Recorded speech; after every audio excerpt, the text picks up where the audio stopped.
how to turn on or turn off site icons on DuckDuckGo browser on PC. Hello guys, so all what you have to do is simple.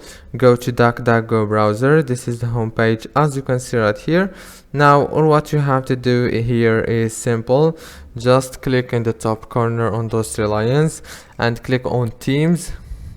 Now click here on Appearance and scroll all the way down until you find Site Icons. Now from here you can enable it or disable it easily.